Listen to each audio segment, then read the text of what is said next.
कुल्लु नफ्सिन ज़ाइक़तुल मौत व इन्नमा तुवफ़्फ़ौना उजूरकुम यौमल क़ियामह फमन ज़ुहज़िहा अनिन नारि व उदख़िलल जन्नत फ़क़द फ़ाज़ वमल हयातुद दुनिया इल्ला मताउल गुरूर। गौर से देखिएगा और सुनिएगा, यहां अल्लाह ने हर नफ्स को, हर जानदार को मौत का मजा चखने के लिए कहा है। कुल्लु नफ्सिन ज़ाइक़तुल मौत। सिर्फ इंसान नहीं, जानवर भी, जिन के अंदर जाने हैं, रूह है, सबको मरना है। और उसके बाद फौरन क्या कहा जा रहा है? व इन्नमा तुवफ़्फ़ौना उजूरकुम यौमल क़ियामह। क़यामत के दिन तुमने जो दुनिया में अमल किए थे उसका पूरा का पूरा इनाम और पूरा का पूरा बदला तुम्हें दिया जाएगा। जर्रा बराबर भी कम नहीं, जर्रा बराबर भी ज्यादा नहीं, पूरा पूरा बदला तुम्हें दिया जाएगा। फमन ज़ुहज़िहा अनिन नारि व उदख़िलल जन्नत फ़क़द फ़ाज़। जो जहन्नम से बचा लिया जाए, जब बदला दिया जाएगा, हिसाब किताब हो जाएगा, तो उसमें जो हिसाब किताब के बाद फमन ज़ुहज़िहा अनिन नार, जो जहन्नम से बचा लिया जाए, व उदख़िलल जन्नह, और जन्नत के अंदर दाखिल कर दिया जाए, फ़क़द फ़ाज़, वही कामयाब हो गया। तो इस आयत में कामयाब जिंदगी बताई गई है। कामयाब जिंदगी कौन सी होगी? मरने के बाद उठ गए, उठने के बाद हिसाब किताब हुआ, हमें हमारे अमलों का पूरा पूरा बदला मिलेगा। अब क्या होगा? हिसाब किताब के बाद अगर हम जहन्नम से बचा लिए गए और जन्नत में दाखिल कर दिए गए तो हमारी जिंदगी कामयाब है। पहली आयत पर गौर कीजिए, ये मौत से ताल्लुक़ रखती है। दूसरी आयत पर आइए, फलौला इज़ा बलगतिल हुल्क़ूम व अंतुम हीनइज़िन तंज़ुरून।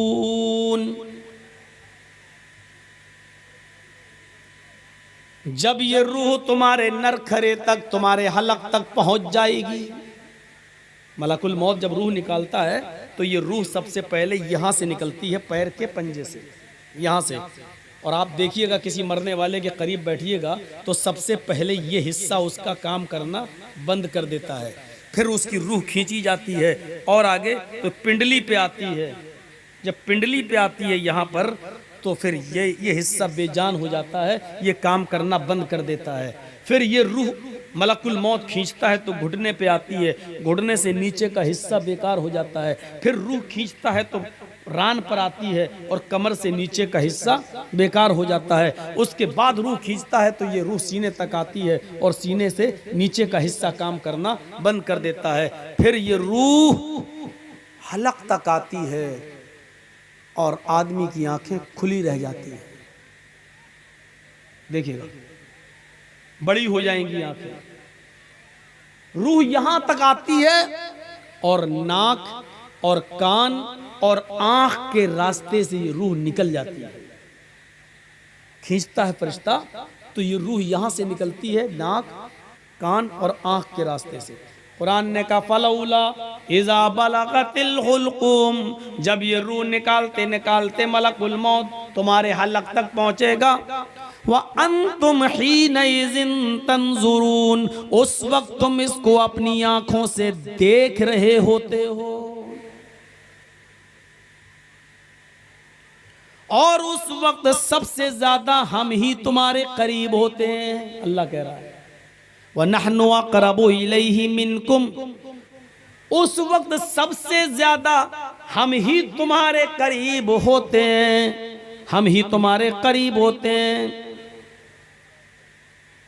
इन कुंतुम गैर मदीनीन, अगर तुम्हारे ऊपर किसी ताकतवर की हुकूमत नहीं है, तुम सबसे बड़े ताकतवर हो, तुम सुपर पावर हो, तुम मुल्क के मालिक हो, दुनिया के मालिक हो, तुम अपने आप को शक्तिशाली समझते हो, सुपर पावर समझते हो, तरजिऊनहा, तो जो रूह निकालता है मलकुल मौत, उससे रूह को छीन कर अपने अंदर वापस क्यों नहीं ले लेते? मलकुल मौत से झगड़कर, उससे लड़कर जो रूह खींच रहा तुम्हारी, उससे वो रूह छीन कर तुम अपने अंदर वापस क्यों नहीं ले लेते? अगर तुम्हारे अंदर ताकत है, सुपर पावर हो, दुनिया के मालिक हो, अगर तुम पूरी दुनिया पर हुकूमत चलाते हो, प्रधान मंत्री हो, वजीर आजम हो, प्रेसिडेंट हो, पूरे वर्ल्ड पर हुकूमत करने वाले सुपर पावर हो, तो फिर इतना छोटा सा काम क्यों नहीं कर लेते?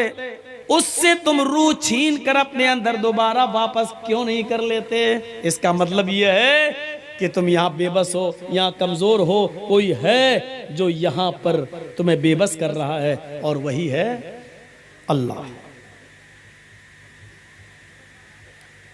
तो इस आयत ने भी हमें बता दिया कि मौत आनी, मौत से साबका हमें और आपको पढ़ना है। इमाम कायनात जनाब मोहम्मद रसूलुल्लाह सल्लल्लाहु अलैहि वसल्लम को भी इस दौर से गुजरना पड़ा, आपको भी इन हालात से गुजरना पड़ा। बल्कि नबी अकरम का हाल अगर आप देखेंगे और बुखारी शरीफ की हदीसों में अगर आप पढ़ेंगे नबी अकरम की जिंदगी के आखिरी हालात, तो आपको पता ये चलेगा कि आखिरी दिन है, फजर की नमाज के बाद और जोहर की नमाज से पहले, इस दरमियाने बीच के वक्फे में, जोहर और फजर के बीच में अल्लाह के नबी अल्लाह को प्यारे हुए हैं। ये वक्त जैसा गुजरा है उस पर एक सरसरी नजर डालें। आपने बराबर कई मर्तबा आयशा सिद्दीका से कहा, पानी का प्याला लाओ। अम्मी आयशा पानी लाती हैं, अल्लाह के नबी पानी के प्याले में हाथ डालते हैं और हाथ डालकर अपने चेहरे पर मलते हैं, फिर हाथ डालते हैं अपने जिस्म पर मलते हैं, फिर हाथ डालते हैं अपने चेहरे पर मलते हैं और कहते जाते हैं, इन्ना लिल मौती सकरात, इन्ना लिल मौती सकरात, इन्ना लिल मौती सकरात। आयशा, मौत के लिए बड़ी बेचैनियां हैं, मौत के लिए बड़ी सख्तियां हैं, मौत के लिए बड़ी कठिनाइयां हैं। इस हदीस में लफ्ज़ मौत इस्तेमाल हो रहा है, मौलाना जर्जीस उसको चेंज नहीं कर सकता। बुखारी शरीफ की हदीस के अल्फाज मैंने आपके सामने बताए।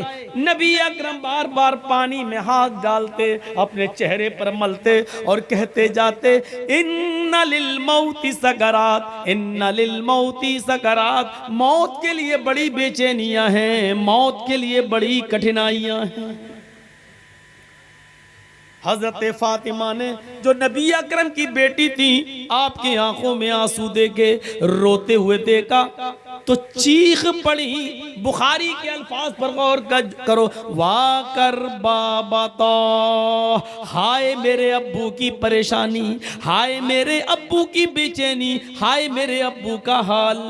अल्लाह के नबी ने अपनी लख्त जिगर को, अपनी बेटी को इस पोजीशन में देखा कि वो मेरी परेशानी से परेशान हो रही है, तो आपने उसको पकड़ा, फरमाया, बेटी तुम्हें रोने की जरूरत नहीं है, आज के बाद तुम्हारे बाप को कभी इतनी तकलीफ नहीं होगी, आज के बाद तुम्हारे बाप को कभी इतनी परेशानी नहीं होगी। यानी अल्लाह ताला ने मुझे बता दिया जिब्रील को भेजकर कि आज मेरी मुलाकात का वक्त है, अल्लाह से मेरी मुलाकात तय है।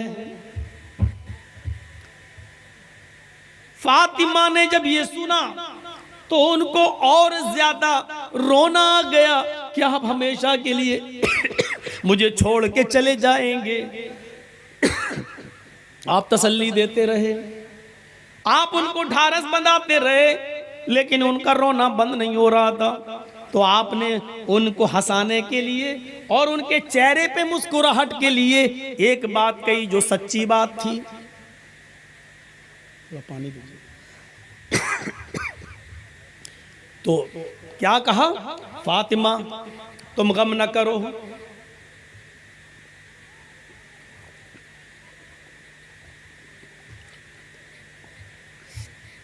फातिमा तुम गम न करो, तुम परेशान न हो। अरे फातिमा, अभी अभी जिब्रील आए और बताया फातिमा से कह दो, फातिमा तू सैयदतु निसाई अहलिल जन्नह, अल्लाह ने फातिमा को जन्नत की तमाम औरतों का सरदार बना दिया। इस खुशखबरी ने फातिमा के गम को थोड़ा हल्का कर दिया, थोड़ा हल्का किया। लेकिन मुकम्मल हल्का करने के लिए अल्लाह के नबी ने एक दूसरी बात कही, फातिमा परेशान मत होइए, मेरे बाद तुम्हारा ही नंबर है। मेरे अहले बैत में, मेरे खानदान में, मेरे घर में मेरे बाद सबसे पहले मेरे पास कोई आएगा, मुझसे किसी की मुलाकात होगी तो तुम्हारी होगी, यानी तुम आ रही हो मेरे पीछे पीछे। ये सुना फातिमा रजी अल्लाह ताला अन्हा ने तो मुस्कुराई। अच्छा, मौत की खबर सुनकर कोई मुस्कुराता है क्या? ये कहा कि मेरे बाद तुम्हारा नंबर, मेरे घर में सबसे पहले मुझसे, मेरे खानदान में सबसे पहले तुम मिलोगी, तो मुस्कुरा रही है। इसका मतलब ये होता है कि मौत मोमिन की नजर में बुरी चीज नहीं होती है, बल्कि मोमिन मौत को जितना करीब देखता है उतना ही वो खुश होता है कि मेरे रब से मुलाकात का वक्त है। आज हम मौत से डरते हैं, मरना नहीं चाहते हैं, मरने की तमन्ना भी नहीं होती है, और मौत अगर देख ले करीब तो हम डरते भी हैं। साहब यहाँ हार्ट का कोई बड़ा डॉक्टर नहीं, बेटा बेंगलोर लेके चलो, बेटा दिल्ली एम्स में लेके चलो। तो इसका मतलब यह है कि हमारे अंदर अभी ईमान की लज्जत और ईमान की चाशनी मुकम्मल तौर पर है नहीं। अगर हम मुकम्मल मोमिन होते तो मौत को अपने करीब देखकर हम डरते नहीं, रोते नहीं, चीखते नहीं, नफरत नहीं करते, बल्कि खुश होते।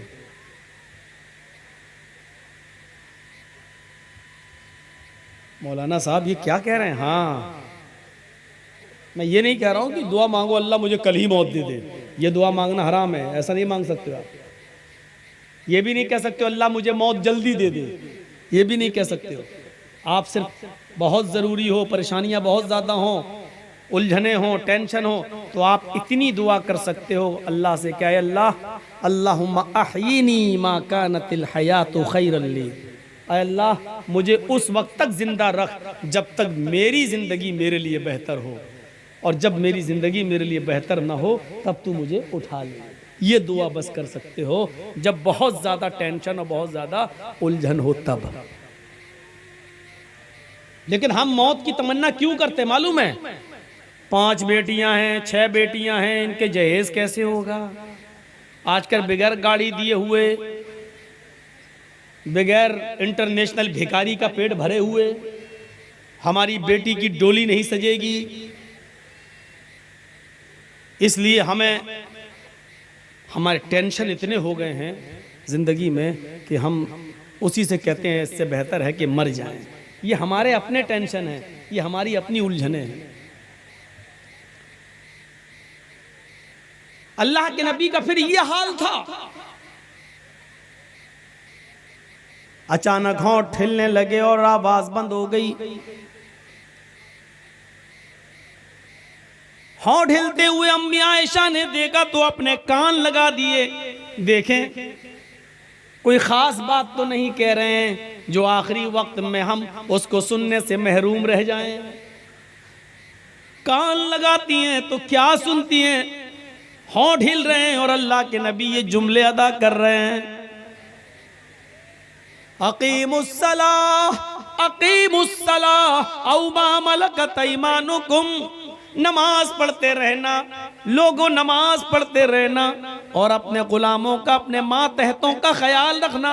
जो तुम्हारे नीचे काम करते हो गुलामों, उनका ख्याल रखना। जो तुम खाना वो उनको खिलाना, जो तुम पहनना वो उनको पहनाना। उनकी ऊपर जरूरत से ज्यादा बोझ मत डालना। अगर कोई मुश्किल काम उनसे करा रहे हो जो वो कर न सकें तो उनके काम में तुम भी उनकी मदद करना। एक तरफ अल्लाह के हक से जोड़ा, नमाज पढ़ते रहना, दूसरी तरफ बंदों के हक से जोड़ दिया कि अपने गुलामों का, तुमसे नीचे जो लोग हों उनका ख्याल रखना।